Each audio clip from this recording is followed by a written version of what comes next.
नमस्कार. उन्हाळ्यासाठी आयुर्वेदिक सरबतं घेऊन आली आहे. आपण आत्तापर्यंत वेगवेगळी सरबतं पाहिली आहेत. आज आपण पाहणार आहोत द्राक्षा पानक म्हणजे द्राक्षाचं सरबत. यासाठी 1 किलो द्राक्ष घ्या.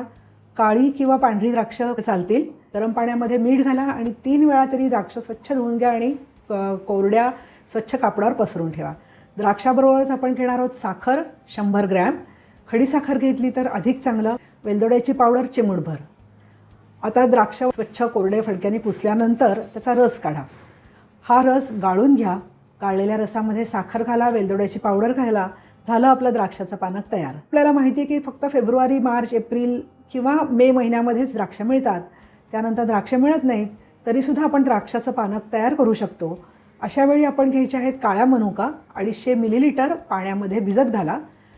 4 तास तरी भिजू द्या. त्या भिजल्यानंतर त्या कोळून घ्या आणि त्यामध्ये 100 ग्रॅम साखर आणि वेलदोड्याची पावडर घालून ढवळून हे सरबत आपण इतर ऋतूमध्ये सुद्धा घेऊ शकतो. हे अतिशय गुणकारी आहे. हे सरबत चवीला आंबट गोड अगदी छान चव लागते. लहानांपासून वृद्ध व्यक्तींपर्यंत आजारी माणसांना सुद्धा याची चव आवडते. ज्यांच्या तोंडाची चव गेलेली आहे अशा लोकांना सुद्धा या सरबतामुळे चव येते. हे सरबत खेळाडूंसाठी उपयोगी आहे. जे मैदानामध्ये खो खो, कबड्डी, क्रिकेट खेळतात. उन्हाळ्याच्या सुट्टीमध्ये तर मुलं खूप खेळतात. जे लोक ट्रेकिंग करतात अशा ट्रेकर्सनी हे सरबताची बाटली कायम जवळ ठेवावी. 1 लिटर तरी सरबत जवळ ठेवावं आणि ट्रेकिंग करत असताना एक घोट असं सरबत पीत राहावं. यांनी तहान कमी होते आणि उत्साह टिकून राहतो. सगळ्यांसाठीच हे सरबत उपयोगी आहे. उन्हाळ्यामुळे सगळ्या अंगाची आग होते, डोळ्याची आग होते, जळजळ होते, हातापायाची आग होते, चक्कर येते. अशा वेळी या सरबताचा छान उपयोग होतो. उन्हात जाण्यापूर्वी सरबत थोडंसं घ्यावं. सरबत घेतल्यानंतर अर्धा तास काही खाऊ नये.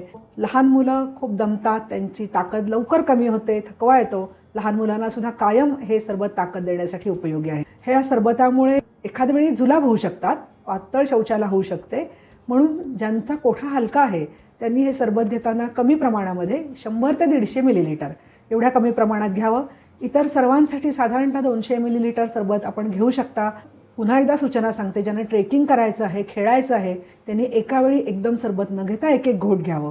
या सरबत करण्याची कृती आणि त्याचे परिणाम, त्याची गुणकारी सविस्तरपणे माझ्या पुस्तकात दिलेलं आहे. माझ्या पुस्तकाचं नाव आहे आयुर्वेदीय पानके आणि सरबत आहे. हे पुस्तक आपण अवश्य घ्या. हा व्हिडिओ कसा वाटला हे कमेंट बॉक्समध्ये अवश्य कळवा. धन्यवाद.